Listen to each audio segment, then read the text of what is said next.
इससे next video में हमने इलेक्ट्रिक फील्ड, उसकी डायरेक्शन, इलेक्ट्रिक फील्ड इंटेंसिटी, ये सब कुछ पढ़ा था। उसी से रिलेटेड एक टॉपिक और है, इलेक्ट्रिक फील्ड इंटेंसिटी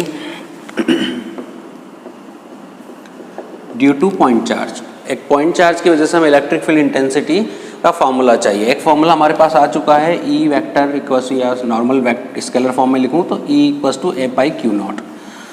तो एक फॉर्मूला तो हमारे पास पहले आ चुका है, ये डेफिनेशन से आया था फॉर्मूला। अब हमें चाहिए electric field intensity due to a point charge. इसके लिए ये कोऑर्डिनेट सिस्टम के अंदर मैंने ओरिजिन पर यहाँ एक सोर्स चार्ज रख दिया कैपिटल Q, और इससे स्मॉल r डिस्टेंस पर यहाँ एक टेस्ट चार्ज रखा हुआ है Q नॉट। ये तो सोर्स चार्ज है और ये टेस्ट चार्ज है। सोर्स चार्ज और टेस्ट चार्ज का मैं आपको क्लियर कर चुका हूँ।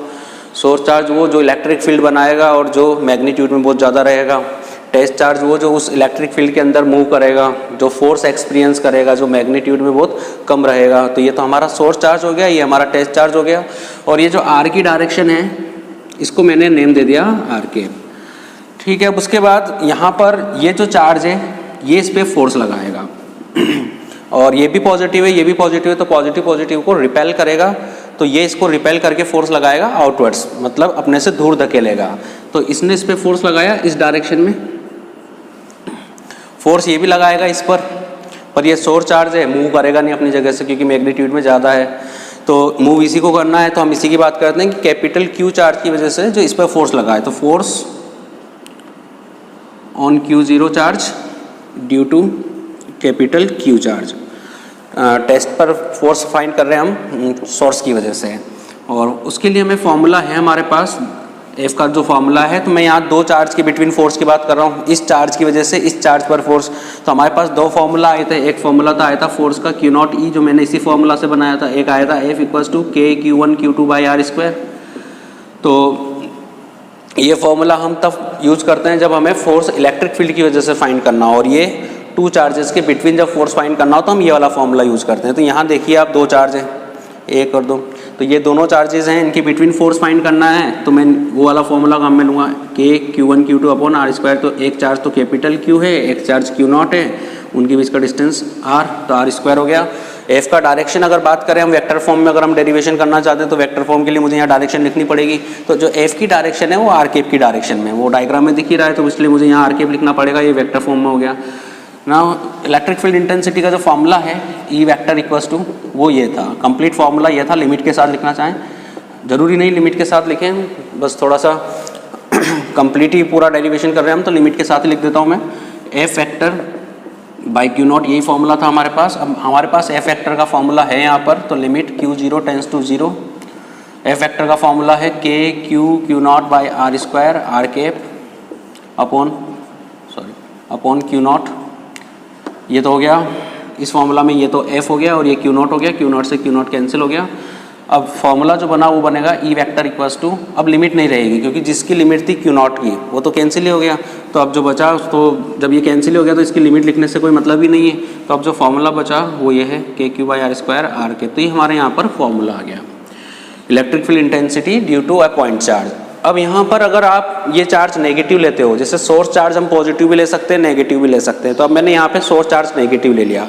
नेगेटिव लेने से क्या क्या चेंजेस आएंगे वो चेक कर लेते हैं यहाँ पर, कि अगर ये चार्ज नेगेटिव रहा तो इस चार्ज को ये अट्रैक्ट करेगा, तो ये फोर्स यहाँ ना लगकर ऐसा लगेगा, और फोर्स अगर ऐसा लगेगा तो फिर यहाँ जब मैं आर केप लिखूँगा तो यहाँ पर मुझे आर केप के आगे माइनस लगाना पड़ेगा।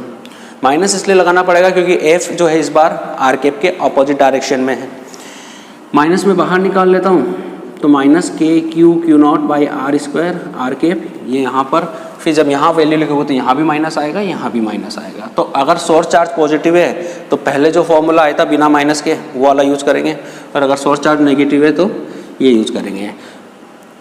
इसमें हम स्केलर फॉर्म का ही फॉर्मूला यूज़ करते हैं मैक्सिमम। हम वेक्टर फॉर्म तो हम डेरिवेशन, जब भी हम डेरिवेशन करते हैं तो हम वेक्टर फॉर्म में डेरिवेशन करते हैं, वो ज़्यादा इंप्रेसिव होता है। लेकिन जब हमें न्यूमेरिकल वगैरह में ये फॉर्मूला यूज़ करना हो तो हम स्केलर वाला ही यूज़ करते हैं फॉर्मूला। स्केलर फॉर्म में जो फॉर्मूला रहेगा वो रहेगा सिंपल E इक्वल्स टू के क्यू बाई आर स्क्वायर। बस, हमें कोई डायरेक्शन नोट नहीं करनी, कोई प्लस माइनस यूज़ नहीं करना। तो ये E इक्वल्स टू हो गया के क्यू बाई आर स्क्वायर। तो ये स्केलर फॉर्म में हमारा फॉर्मूला हो गया और हम इसी को यूज़ करेंगे। अब यहाँ पर मैं वापस दो फॉर्मूला लिखे हुए हैं हमारे यहाँ पे, एक तो E equals to F by Q naught, जैसे मैंने आपको बोला था एफ के दो फॉर्मूला हुए, इसी तरह से अब E के भी दो फॉर्मूला हो गए, के क्यू बाई आर स्क्वायर। यहाँ फिर थोड़ा सा कंफ्यूज हो जाते हैं कि हमें कैसे पता चलेगा कौन सा फॉर्मूला कब यूज़ करना, दोनों इलेक्ट्रिक फील्ड इंटेंसिटीज़ के फॉर्मूला हैं। तो आप इसमें देखो, ये जो चार्ज है यहाँ पर, ये टेस्ट चार्ज है इस फॉर्मूला में, और इस फॉर्मूला में जो कैपिटल क्यू है वो सोर्स चार्ज है। तो आपको न्यूमेरिकल में ये पहचानना पड़ेगा कि जो फॉर्मूला जो न्यूमेरिकल में चार्ज गिवन है वो सोर्स चार्ज है या टेस्ट चार्ज है, और वो इजीली पहचानने में आ जाता है क्योंकि सोर्स चार्ज और टेस्ट चार्ज के बारे में मैंने काफ़ी कुछ बताया आपको कि कैसे आपको पहचानना है कि कौन सा सोर्स है और कौन सा टेस्ट है। उसी के बेसिस पर हम ये फॉर्मूला यूज़ करेंगे। अगर सोर्स चार्ज गिवन है न्यूमेरिकल के अंदर तो हम ये वाला फॉर्मूला यूज़ करेंगे, टेस्ट चार्ज गिवन है तो हम ये वाला यूज़ करेंगे। तो ये इलेक्ट्रिक फील्ड इंटेंसिटी का फॉर्मूला आ गया पॉइंट चार्ज के लिए, इंपॉर्टेंट फॉर्मूला है, के क्यू बाई आर स्क्वायर, हमारे काम में काफ़ी आएगा। तो ये फॉर्मूला हो गया। उसके बाद बात करते हैं electric field due to multiple charges. कई सारे चार्जेस अगर हैं और आपको उनकी वजह से इलेक्ट्रिक फील्ड फाइंड करना है, तो सिंपल सा लॉजिक है, जैसे प्रिंसिपल ऑफ सुपरपोजिशन बोल सकते हैं यहाँ पे भी। और ये जो प्रिंसिपल ऑफ सुपरपोजिशन आएगा ये इलेक्ट्रिक फील्ड के लिए आएगा इस बार, पहले फोर्स के लिए आया था। और कुछ खास टॉपिक नहीं है, मैं भी थोड़ा सा इसको फास्ट ही निकालूंगा क्योंकि कुछ ज़्यादा काम में नहीं आता। मेन इसके न्यूमेरिकल्स होते हैं, तो वो जब भी हम न्यूमेरिकल करेंगे तो उसको एक्सप्लेन करेंगे। जैसे यहाँ पर आपको इलेक्ट्रिक फील्ड फाइंड करना है और इस बार कई सारे चार्जेस हैं, Q1, Q2, Q3, Q4, Q5, Qn तक कई सारे चार्जेस रखे हुए हैं। सबका डिस्टेंस अलग अलग है, R1, R2, R3, R4, R5 चलता रहेगा, ये Rn, और आपको यहाँ इलेक्ट्रिक फील्ड फाइंड करना है। तो प्रिंसिपल ऑफ सुपरपोजिशन के अकॉर्डिंग यहाँ पे जो इलेक्ट्रिक फील्ड होगा वो इंडिविजुअल अलग अलग जितने भी चार्जेज हैं उन सब की वजह से, इसकी वजह से यहाँ इलेक्ट्रिक फील्ड, इसकी वजह से यहाँ इलेक्ट्रिक फील्ड, इसकी वजह से यहाँ इलेक्ट्रिक फील्ड, इसकी वजह से यहाँ इलेक्ट्रिक फील्ड, उन सबका वेक्टर सम होगा। E1 vector plus E2 vector plus E3 vector plus चलता रहेगा ये En वेक्टर। तो आपको किसी जगह पर अगर इलेक्ट्रिक फील्ड निकालना है और उस जगह पर अलग अलग कई सारे चार्जेस का इलेक्ट्रिक फील्ड है, तो वहाँ पर जो इलेक्ट्रिक फील्ड होगा वो सभी चार्जेस के इलेक्ट्रिक फील्ड का वेक्टर सम होगा। आपको यहाँ पर इलेक्ट्रिक फील्ड लिखना पड़ेगा, इसकी वजह से, इसकी वजह से, इसकी वजह से, इसकी वजह से, तो ये इन सब के इलेक्ट्रिक फील्ड का फिर हम वेक्टर सम कर देंगे। दूसरा ये कि ये सोर्स चार्जेस हैं या पॉइंट चार्जेस हैं, ये वाले बहुत सारे जैसे इस तरह से समझते हैं कि कैपिटल क्यू सोर्स चार्ज और स्मॉल क्यू टेस्ट चार्ज है, तो ऐसा कुछ भी नहीं है। आपको थोड़ा सा देखना होगा कि अगर वो इलेक्ट्रिक फील्ड बना रहा है तो फिर वो सोर्स चार्ज है, और अगर वो इलेक्ट्रिक फील्ड में मूव कर रहा है तो टेस्ट चार्ज है। अब जैसे मैंने यहाँ बोला कि यहाँ इलेक्ट्रिक फील्ड किसका होगा, तो इस चार्ज का होगा, तो इस चार्ज का इलेक्ट्रिक फील्ड है यहाँ पर, तो ये इलेक्ट्रिक फील्ड बना रहा होगा, इसलिए ये सोर्स है। ये भी इलेक्ट्रिक फील्ड बना रहा है, ये भी सोर्स है, ये भी सोर्स, सारे सोर्स चार्जेस हैं। तो हमारे पास जो दो फॉर्मूला थे, एक तो एफ बाई क्यू नॉट और एक था के क्यू बाई आर स्क्वायर। तो हम कौन सा फॉर्मूला यूज़ करेंगे, तो हम ये वाला यूज़ करेंगे, सोर्स चार्ज वाला, क्योंकि सारे सोर्स चार्जेस हैं। तो फर्स्ट चार्ज का जो फॉर्मूला बनेगा ये लिखूंगा मैं। अब यहाँ पर फॉर्मूला था के क्यू बाई आर स्क्वायर, तो के क्यू कैपिटल क्यू की जगह आएगा Q1, क्योंकि हमारा सोर्स चार्ज इस बार Q1 है, ये डिस्टेंस है R1, तो R1 स्क्वायर, और वेक्टर फॉर्म में लिखना है तो R1 कैप, इस डायरेक्शन को मैं R1 कैप नेम दे दूंगा, ये R1 कैप। ये तो हो गया E1। E2 लिखना है तो K Q 2 by R2 square, R2 cap, ये R2 कैप आप इसको दे दोगे। इस बार सोर्स चार्ज हमारा Q2 है, डिस्टेंस हमारा R2 है, तो ऐसे हम लिखते जाएंगे। nth चार्ज के लिए लिखूंगा तो K Q N upon R N square, R N के जो कॉमन आ रहा है वो कॉमन ले लेंगे, तो के कॉमन आ रहा है, अंदर बच गया Q1 upon R1 square, R1 के Q2 upon R2 square, R2 के QN upon RN square, RN के। तो ये हमारा टॉपिक हो गया। इसमें टॉपिक में कुछ खास नहीं है, इसके न्यूमेरिकल जरूर हमारे थोड़े से काम में आएंगे। तो ये हो गया। और इसमें आपको बस ये ध्यान रखना है कि अगर आपको किसी भी जगह पे इलेक्ट्रिक फील्ड निकालना है और उसके पास कई सारे चार्जेस रखे हुए हैं, तो आपको सभी चार्ज का इलेक्ट्रिक फील्ड लिखना है और सबका वेक्टर सम करना है। स्केलर सम नहीं करना, वेक्टर सम करना है, क्योंकि इलेक्ट्रिक फील्ड इंटेंसिटी एक वेक्टर क्वांटिटी है। वेक्टर सम के जितने भी प्रिंसिपल थे सब 11th में थे, तो जब भी हम न्यूमेरिकल करेंगे तो मैं आपको बताऊंगा वहाँ पर कि वेक्टर सम के क्या क्या प्रिंसिपल यूज किए जाते हैं सम करने के लिए। नेक्स्ट हमारा टॉपिक है इलेक्ट्रिक फील्ड लाइंस, या फिर इसका एक्रोनिम है द लाइन ऑफ फोर्सेस। देखिए क्या होता है, it is a curve along which a small positive charge would tend to move if free to do so. इसको देखते हैं हम क्या होता है ये।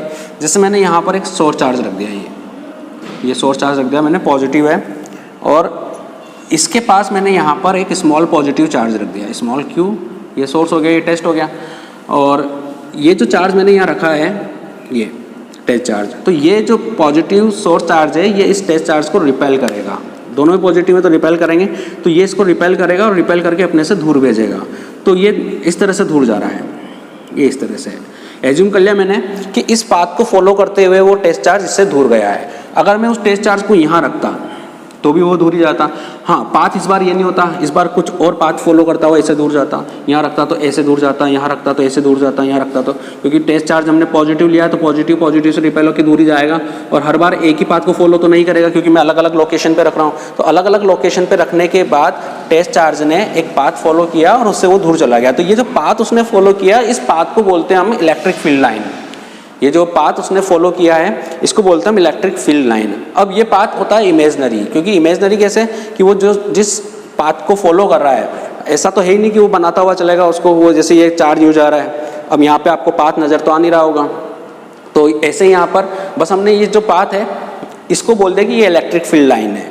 तो इमेजनरी होती है और कंटिन्यूस कर्व होता है। कंटिन्यूस कर्व इसलिए होता है क्योंकि अगर चार्ज चला तो कंटिन्यूसली चलता रहेगा। अब ऐसा होगा नहीं कि जैसे मैं यहाँ पर ऐसे गायब कर दूँ कि यहाँ तक तो चार्ज चला फिर गायब हो गया फिर यहाँ वापस आ गया अपने आप फिर चलने लग गया, ऐसा पॉसिबल ही नहीं है। तो कंटिन्यूस कर्व होगा। तो electric field lines, electric field के अंदर वो कंटिन्यूस कर्व होते हैं और इमेजनरी कर्व होते हैं जिसपे स्मॉल पॉजिटिव चार्ज मूव करता है, उस पाथ को ओबे करता है, फॉलो करता है। मतलब ये क्या है, तो इलेक्ट्रिक फील्ड लाइंस एक पाथ है ओनली।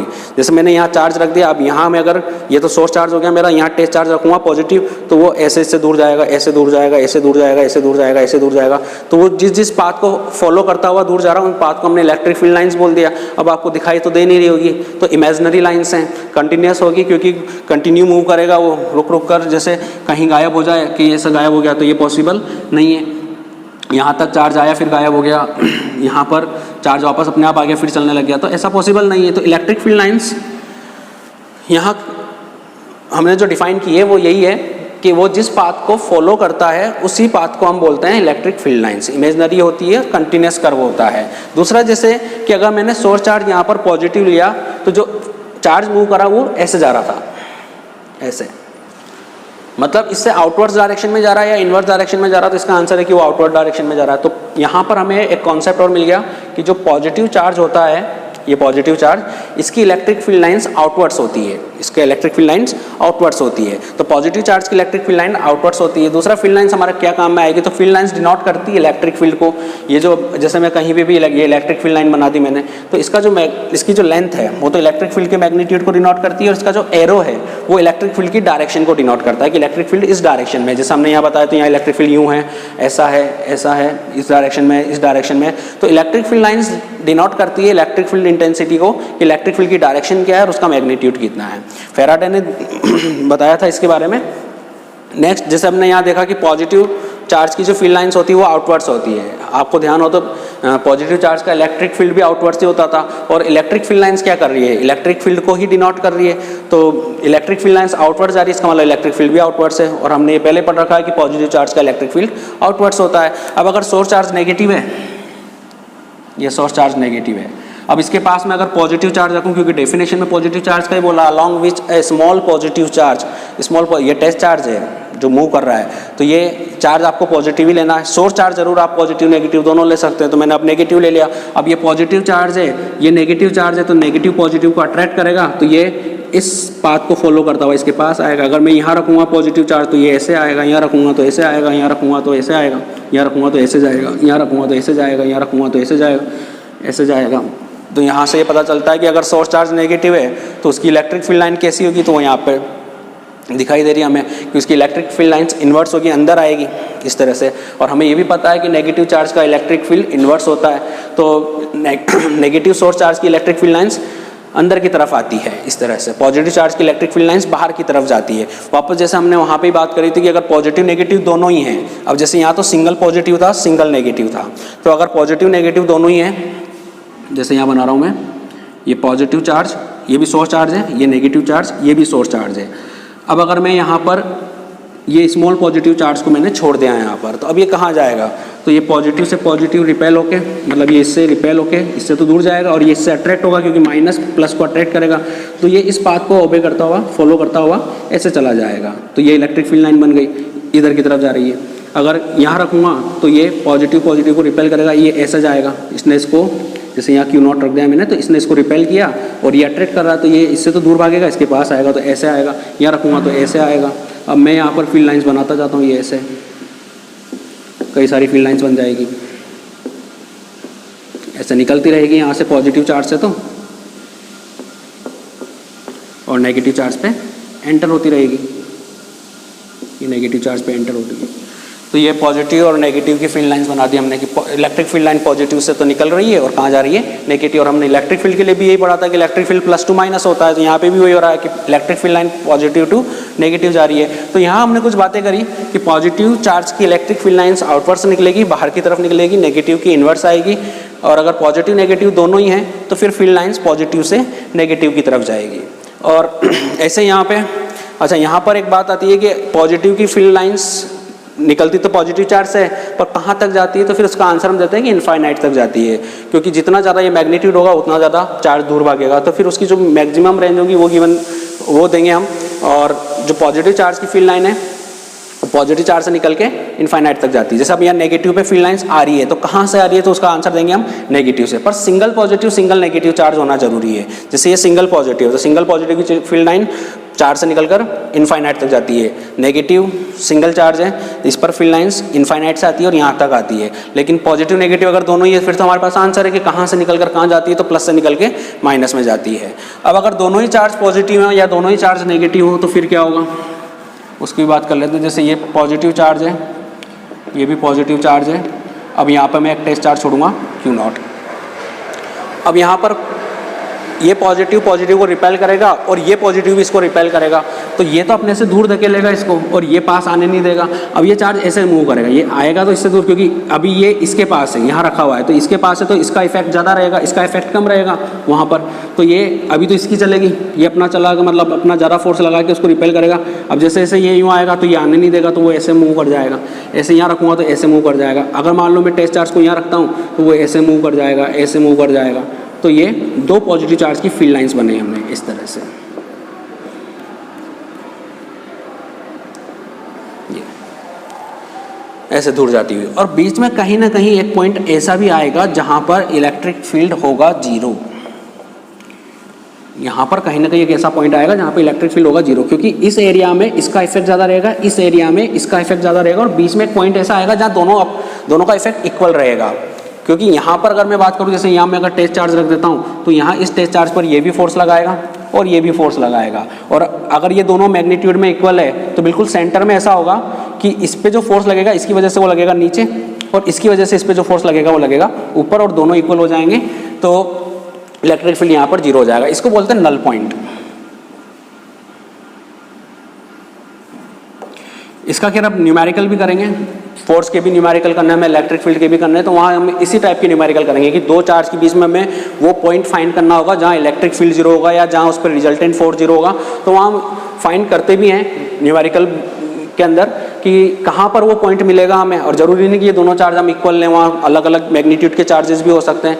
तो वो इजी है, कुछ ज़्यादा टफ नहीं है उसको फाइंड करना, हम इजीली फाइंड कर सकते हैं। लेकिन यहाँ जैसे मैंने दोनों चार्ज मैग्नीट्यूड में इक्वल लिए हैं, तो फिर वो पॉइंट हमें सेंटर में मिलेगा जहाँ पे नल पॉइंट मिलेगा हमें। तो ये हमने इलेक्ट्रिक फील्ड लाइन्स के बारे में थोड़ी सी बात की है। सबसे पहले हमने डिफाइन किया इलेक्ट्रिक फील्ड लाइन्स क्या होती है। तो इलेक्ट्रिक फील्ड लाइन्स वो होती है जहाँ जिस पर पॉजिटिव चार्ज मूव करता है। इलेक्ट्रिक फील्ड के अंदर पॉजिटिव चार्ज जिस पाथ को फॉलो करता हुआ मूव करता है उसको हम इलेक्ट्रिक फील्ड लाइन्स बोलते हैं, उस पाथ को हम इलेक्ट्रिक फील्ड लाइन्स बोलते हैं। पॉजिटिव चार्ज की फील्ड लाइन्स आउटवर्ड्स होती है, नेगेटिव की इनवर्स होती है।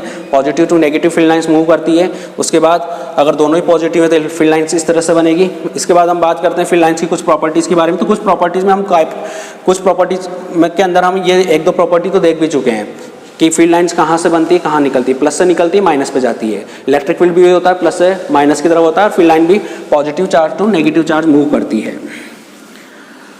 नेक्स्ट प्रॉपर्टी है इलेक्ट्रिक फील्ड लाइंस का कि अगर किसी भी इलेक्ट्रिक फील्ड लाइंस पर आपको किसी पर्टिकुलर एक पॉइंट है, जैसे मैंने ये फील्ड लाइन बनाई, ये एक फील्ड लाइन है, यहाँ एरो लगा हुआ है, मतलब इलेक्ट्रिक फील्ड इधर की तरफ है। अब इस फील्ड लाइन पर आपको इस पर्टिकुलर इस पॉइंट पर इलेक्ट्रिक फील्ड की डायरेक्शन देनी है। तो अब इस पर डायरेक्शन कैसे देंगे हम कि आपको इस पर एक टेंजेंट ड्रॉ करनी है। ये टेंजेंट ड्रॉ कर दी मैंने। और उसके बाद एरो लगाना है तो इलेक्ट्रिक फील्ड इधर की तरफ है तो मैं एरो इधर लगाऊंगा, तो ये तो इस पॉइंट पर जो इलेक्ट्रिक फील्ड की डायरेक्शन होगी वो इस डायरेक्शन में होगी। अगर आपको इस पॉइंट पर इलेक्ट्रिक फील्ड का डायरेक्शन पूछा जाए तो आप इस पर एक टेंजेंट ड्रॉ कर दो। एरो आपको समझ में आ गया होगा कि अगर इधर की तरफ एरो लग रहा है तो मैं एरो इधर ही लगाऊंगा, इलेक्ट्रिक फील्ड अगर उधर जा रहा होता तो मैं एरो उधर लगाता। तो किसी भी फील्ड लाइन से इलेक्ट्रिक फील्ड का डायरेक्शन निकालने का जो तरीका है वो ये है कि आप उस फील्ड लाइन पे जिस पॉइंट पर आपको इलेक्ट्रिक फील्ड का डायरेक्शन पूछा है आप वहाँ पर टेंजेंट ड्रॉ कर दो। तो जैसे मैंने यहाँ टेंजेंट ड्रॉ कर दी, कहीं भी आपसे कहीं भी पूछा जाए, यहाँ पूछा जाए तो यहाँ टेंजेंट ड्रॉ कर दो, यहाँ पूछा जाए तो यहाँ टेंजेंट ड्रॉ कर दो। तो इलेक्ट्रिक फील्ड से आप क्या फाइंड कर सकते हैं, इलेक्ट्रिक फील्ड का डायरेक्शन किसी भी पर्टिकुलर पॉइंट पर। नेक्स्ट है कि दो इलेक्ट्रिक फील्ड लाइन एक दूसरे को इंटरसेक्ट नहीं कर सकती। अब इसकी बात करते हैं कि दो इलेक्ट्रिक फील्ड लाइन अगर इंटरसेक्ट करती है तो क्या होगा। जैसे मैंने एक इलेक्ट्रिक फील्ड लाइन ये बनाई, एक इलेक्ट्रिक फील्ड लाइन ये बनाई, ये दो इलेक्ट्रिक फील्ड लाइंस बना दी मैंने और इन दोनों को इंटरसेक्ट करा दिया। अब जैसे हमारे प्रॉपर्टीज़ में लिखा हुआ है कि इलेक्ट्रिक फील्ड लाइन, दो अलग अलग इलेक्ट्रिक फील्ड लाइन एक दूसरे को इंटरसेक्ट नहीं कर सकती। अगर इंटरसेक्ट करती है तो क्या होगा, तो जैसे मैंने इंटरसेक्ट करवा दिया यहाँ पर। अब ये जो पॉइंट है ये इस फील्ड लाइन पर है या इस पर है, तो ये दोनों पर है। अगर इस पर्टिकुलर पॉइंट पर मुझे इलेक्ट्रिक फील्ड का डायरेक्शन बताना है तो मैं टेंजेंट ड्रॉ करूँगा। अब मैं टेंजेंट अगर इसके अकॉर्डिंग ड्रॉ करूँ तो टेंजेंट ऐसी बनेगी, इलेक्ट्रिक फील्ड इस डायरेक्शन में आएगा। और अगर मैं इसके अकॉर्डिंग ड्रॉ करूँ तो टेंजेंट ये बन गई। ये पॉइंट, ये जो पॉइंट है इस फील्ड लाइन पे भी है तो मैंने यहाँ टेंजेंट ड्रॉ कर दी। तो एक ही पॉइंट पर इलेक्ट्रिक फील्ड का एक से ज़्यादा डायरेक्शन डिनोट हो रहा है और वो पॉसिबल नहीं है। एक ही टाइम पर कोई भी हो, किसी की भी डायरेक्शन सिंगल डायरेक्शन होती है। अब जैसे मैं यूँ बोलूँ कि मैं इधर भी जा रहा हूँ इधर भी जा रहा हूँ एक ही टाइम पर, तो पॉसिबल नहीं है। ऐसे ही इलेक्ट्रिक फील्ड का एक से ज़्यादा डायरेक्शन पॉसिबल नहीं है पर्टिकुलर एक सिंगल पॉइंट पर एक ही टाइम पर। तो दो फील्ड लाइंस एक दूसरे को कभी भी इंटरसेक्ट नहीं कर सकती। अगर इंटरसेक्ट करेगी तो इलेक्ट्रिक फील्ड की एक से ज़्यादा डायरेक्शन डिनोट होगी, जो कि पॉसिबल नहीं है। एक टाइम पर एक ही डायरेक्शन पॉसिबल है। आप यहाँ भी देखिए मैंने कहीं पे भी इलेक्ट्रिक फील्ड लाइंस को इंटरसेक्ट नहीं किया। तो दो इलेक्ट्रिक फील्ड लाइन कभी भी एक दूसरे को इंटरसेक्ट नहीं कर सकती है, क्योंकि अगर इंटरसेक्ट करेगी तो इलेक्ट्रिक फील्ड की एक से ज़्यादा डायरेक्शन डिनोट होगी और वो पॉसिबल नहीं है। दूसरा, इलेक्ट्रिक फील्ड लाइन एक कंटिन्यूस कर्व है, ये भी प्रॉपर्टी है। कंटिन्यूस कर्व कैसे, कि जैसे मैं अगर यहाँ इलेक्ट्रिक फील्ड लाइन ऐसी बना दूँ, अब जहाँ इलेक्ट्रिक फील्ड लाइन नहीं होती वहाँ पर इलेक्ट्रिक फील्ड ही नहीं होता, क्योंकि अगर इलेक्ट्रिक फील्ड होता तो वहाँ चार्ज जरूर मूव करता। तो अब जैसे मैंने यहाँ पर इलेक्ट्रिक फील्ड लाइंस गायब कर दी। अब इसका मतलब ये, पहले तो इसको कॉन्सेप्चुअल समझते हैं कि अगर यहाँ तक चार्ज आया फिर गायब हो गया फिर यहाँ अपने आप आ गया चलने लग गया, तो पॉसिबल ही नहीं है, चार्ज कंटिन्यूस चलेगा। और अगर इलेक्ट्रिक फील्ड अगर यहाँ है तो यहाँ जरूर होगा। सब जगह इलेक्ट्रिक फील्ड है और बस यहाँ नहीं है, ऐसा पॉसिबल हो नहीं सकता। जैसे एक फ़ैन होता है, ये फ़ैन है और ये हवा फेंक रहा है। अब मैं कहूँ कि यहाँ हवा आ रही है, यहाँ हवा आ रही है, यहाँ हवा आ रही है, बस इस एरिया में हवा नहीं आ रही है। फ़ैन के सामने ये एक छोटा सा एरिया है जहाँ हवा नहीं आ रही है, बाकी सब जगह हवा है। इसके इधर भी हवा है, चारों तरफ हवा है, ये हवा फेंक रहा है। तो वो पॉसिबल ही नहीं है कि अगर यहाँ हवा है, यहाँ है, यहाँ है, यहाँ है, तो यहाँ भी हवा जरूर होगी। इसी तरह से फील्ड है कि अगर इलेक्ट्रिक फील्ड यहाँ है, यहाँ है, यहाँ है, यहाँ है, तो यहाँ भी इलेक्ट्रिक फील्ड जरूर होगा।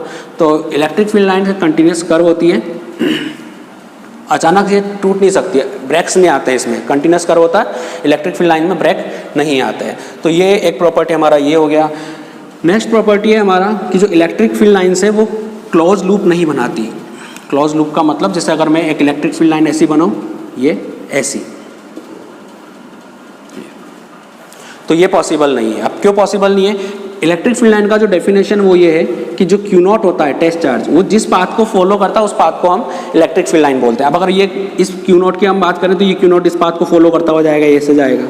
तो आप ही बताइए क्या ये पॉसिबल है कि क्यू नॉट एक पॉजिटिव टेस्ट चार्ज पॉजिटिव के पास जा रहा है, यहाँ से रिपेल होकर दूर जा रहा है, वो ठीक है यहाँ तक, पर ऐसे तो नहीं जा सकता, क्योंकि अगर ऐसे जाएगा तो ये आने थोड़ी ना देगा उसको। ये पॉजिटिव चार्ज इसने तो रिपेल करके भेजा था, वापस उसी के पास आ जाए, तो ये पॉसिबल नहीं है। तो electric field line close loop नहीं बना सकती सिंगल चार्ज के लिए। तो सिंगल चार्ज के लिए क्लोज लूप पॉसिबल नहीं है। नेगेटिव की अगर हम बात करें तो वो भी पॉसिबल नहीं है, क्लोज लूप नहीं बना सकती। तो ये इलेक्ट्रिक फील्ड लाइंस का एक प्रॉपर्टी ये हुआ कि electric field lines close loop नहीं बना सकती है। नेक्स्ट प्रॉपर्टी की अगर हम बात करें तो इलेक्ट्रिक फील्ड लाइन पे, ये जैसे कंडक्टर है, तो जो कंडक्टर होता है इस पर इलेक्ट्रिक फील्ड लाइन ऐसे आती है, या तो परपेंडिकुलर एंटर होती है या परपेंडिकुलर बाहर निकलती है। ये इस तरह से 90 डिग्री का एंगल बनाते हुए या तो एंटर होगी या 90 डिग्री का एंगल बनाते हुए बाहर निकलेगी। फील्ड लाइन्स ऐसे नहीं निकलती इस तरह से, एंगल बनाते हुए फील्ड लाइन्स अगर ऐसे मैं बना दूं तो ये रॉन्ग है, ये फील्ड लाइन सही है। तो किसी भी कंडक्टर पे इलेक्ट्रिक फील्ड लाइन्स 90 डिग्री का एंगल बनाते हुए, मतलब परपेंडिकुलर एंटर होती है या फिर बाहर निकलती है। तो एक प्रॉपर्टी हो गया। एक प्रॉपर्टी है कि कंडक्टर के अंदर से इलेक्ट्रिक फील्ड लाइन पास नहीं होती। अब कंडक्टर के अंदर आपको मैंने एक वीडियो में बताया भी था कि कंडक्टर के अंदर चार्ज नहीं होता, सारा चार्ज कंडक्टर में सरफेस पे चला जाता है, तो अंदर चार्ज होता है जीरो, तो अंदर इलेक्ट्रिक फील्ड भी जीरो होता है। अब इलेक्ट्रिक फील्ड जहाँ जीरो है वहाँ फील्ड लाइन जा ही नहीं सकती है।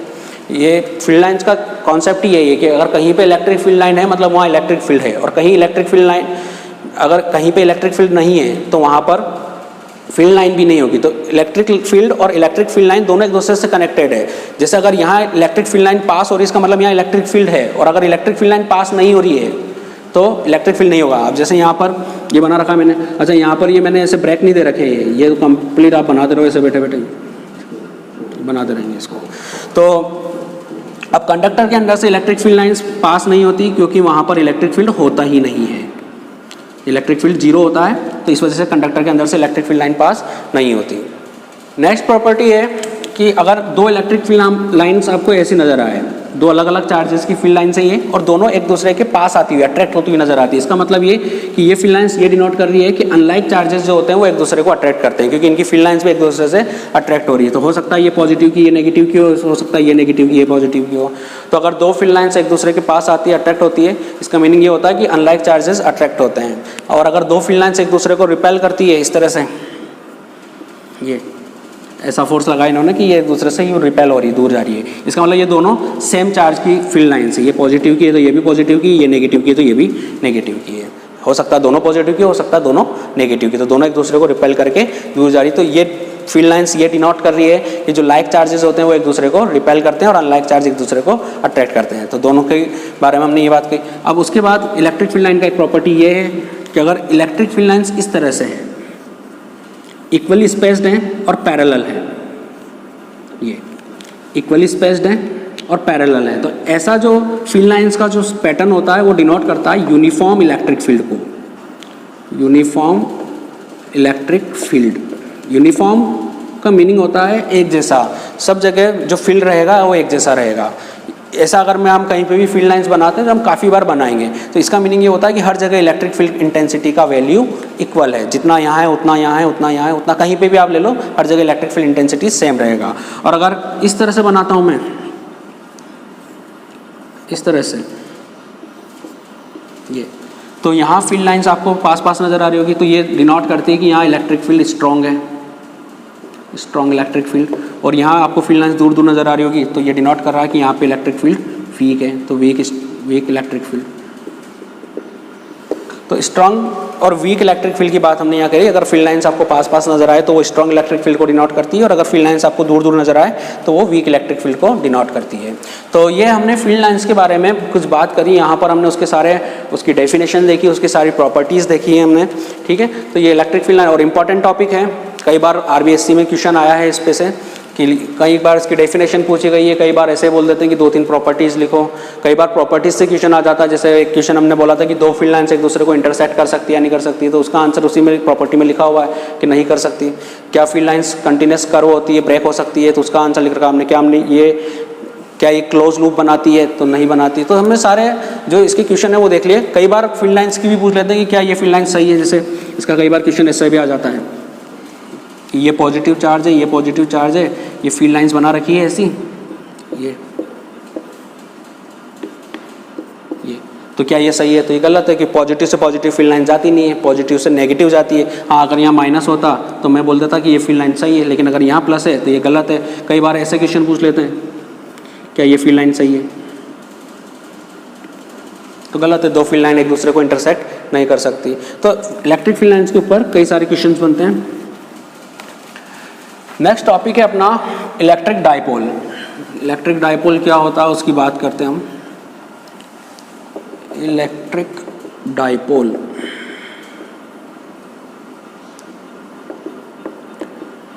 इलेक्ट्रिक डाइपोल होता है चार्ज का एक पेयर, दो चार्ज रहेंगे इसमें, एक रहेगा प्लस Q तो एक रहेगा माइनस Q। दोनों चार्ज मैग्नीट्यूड में सेम रहेंगे, ये मैग्नीट्यूड में सेम है, ये भी Q है तो ये भी Q है, और दोनों के बीच का जो डिस्टेंस रहेगा वो बहुत ही ज़्यादा कम रहेगा, बहुत ज़्यादा ही कम होता है, 10⁻⁻⁶, 10⁻⁹, तो इस तरह से बहुत ज़्यादा कम रहेगा। तो दो चार्ज का एक पेयर बनता है जिसको हम डाइपोल बोलते हैं, और इनके बीच का जो डिस्टेंस होता है वो बहुत ही ज़्यादा कम होता है। ये जो डिस्टेंस होता है दोनों के बीच का, ये हमने डायग्राम में ज़्यादा बनाया है, पर काफ़ी कम होता है, 10⁻⁻⁶, 10⁻⁹ इस ऑर्डर का होता है। तो और इसके जो डिस्टेंस है उसको मैंने एज्यूम किया 2a से। आप a ले सकते हो, x ले सकते हो, r ले सकते हो, d ले सकते हो, जो ले सकते हो, जो भी आपको सही लगे वो ले सकते हो आप। लेकिन यहाँ थोड़ा सा कंफ्यूज हो जाते हैं वो सारे कि 2 काम में क्यों लिया है, यहाँ पर 2 क्यों यूज़ में लिया है। तो उसका आंसर ये है कि हम आगे इसमें इलेक्ट्रिक डाइपोल से रिलेटेड डेरिवेशन करेंगे जहाँ पर हम डिस्टेंस इसके सेंटर से एज्यूम करेंगे, सेंटर से हम डिस्टेंस मेजर करेंगे। अब अगर मैं सेंटर से डिस्टेंस एज्यूम करता हूँ, अगर मैं 2a डिस्टेंस लेता हूँ तो हाफ डिस्टेंस a हो जाएगा, ये a हो जाएगा, ठीक है। अगर मैं पहले ही a लेता, अब अगर मैं ये डिस्टेंस ही a ले लेता, दोनों के बीच का जो डिस्टेंस अगर मैं a लेता तो फिर हाफ डिस्टेंस a/2 होता। उससे हमें प्रॉब्लम कुछ नहीं आती, बस थोड़ी सी हमारी कैलकुलेशन टफ होती है, आगे जो डेरिवेशन है वहाँ थोड़ी सी कैलकुलेशन टफ होती है। चाहे तो ले सकते हैं पर ठीक है, बुक में भी 2a ले रखा है काफ़ी टाइम से बुक में 2a चल रहा है तो हम भी 2a ले लेते हैं, क्योंकि हमें भी प्रॉब्लम आएगी, हमें भी डेरिवेशन करना ही है। तो अगर हम भी 2a लेंगे तो हमें भी हाफ डिस्टेंस a मिलेगी, तो हमारा जो डेरिवेशन है आगे उसमें हमारी भी कैलकुलेशन ईजी होगी। तो इसलिए यहाँ पर डिस्टेंस 2a ले सकते हैं आप, जरूरी नहीं a लो, आप x लिख सकते हो, d लिख सकते हो, वो आपके ऊपर डिपेंड करता है। तो किसको बोलते हैं हम इलेक्ट्रिक डाइपोल? इलेक्ट्रिक डाइपोल बोलते हैं हम चार्ज का एक पेयर जिसमें दोनों चार्ज मैग्नीट्यूड में इक्वल है, ये भी q है, ये भी q है, पर साइन में अपोजिट है, एक प्लस q है, एक माइनस q है, और उनके बीच का डिस्टेंस बहुत ज़्यादा कम होता है। तो इसको हम बोलते हैं इलेक्ट्रिक डाइपोल। जैसे इलेक्ट्रिक डाइपोल का तो केमिस्ट्री से हम एग्जांपल लेते हैं, HCl का जो डाइपोल बनेगा वो H+Cl-, ये पॉजिटिव चार्ज, ये नेगेटिव चार्ज, इनका डिस्टेंस बहुत कम, तो ये डाइपोल बन गया। NaCl का डाइपोल बनाए तो Na+Cl-, तो इस तरह से डाइपोल बनते हैं, ठीक है। तो ये हो गया इलेक्ट्रिक डाइपोल। और एक प्रॉपर्टी और पढ़ेंगे हम, इलेक्ट्रिक डाइपोल मोमेंट।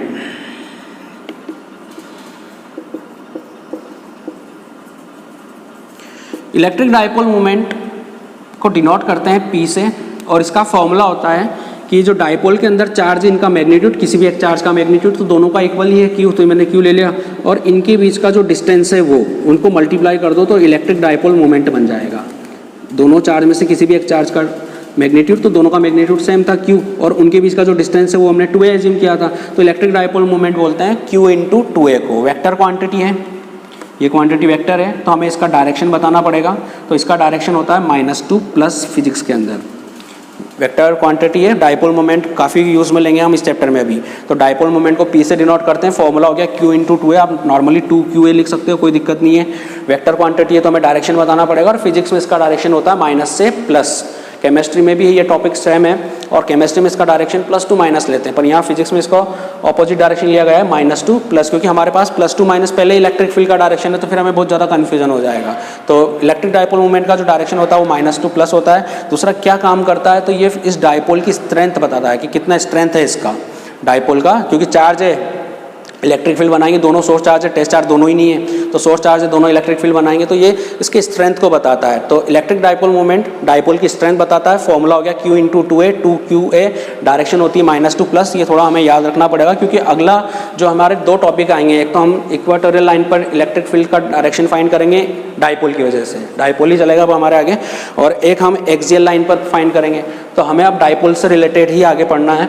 तो डाइपोल होता है चार्ज का एक पेयर जिसमें एक चार्ज पॉजिटिव एक चार्ज नेगेटिव होता है, दोनों चार्ज मैग्नीट्यूड में इक्वल होता है, दोनों के बीच का डिस्टेंस बहुत कम होता है, तो ये डाइपोल हो गया। डाइपोल मोमेंट होता है चार्ज इनटू उनके बीच का जो डिस्टेंस था वो 2a, तो ये 2qa, इसको डाइपोल मोमेंट बोलते हैं, इसका डायरेक्शन -2 होता है। तो ये इलेक्ट्रिक डाइपोल और इलेक्ट्रिक डाइपोल मोमेंट हुआ। अब नेक्स्ट हमारे इंपॉर्टेंट टॉपिक्स आएंगे, 2 डेरिवेशन करेंगे हम एक्सियल लाइन पर। डाइपोल की वजह से हम इलेक्ट्रिक फील्ड फाइंड करेंगे, एक तो एक्सियल लाइन पर और एक इक्वाटोरियल लाइन पर। तो क्या होता है, क्या एक्सियल लाइन होता है, क्या इक्वाटोरियल लाइन होता है, और नेक्स्ट वीडियो में हम बात करते हैं।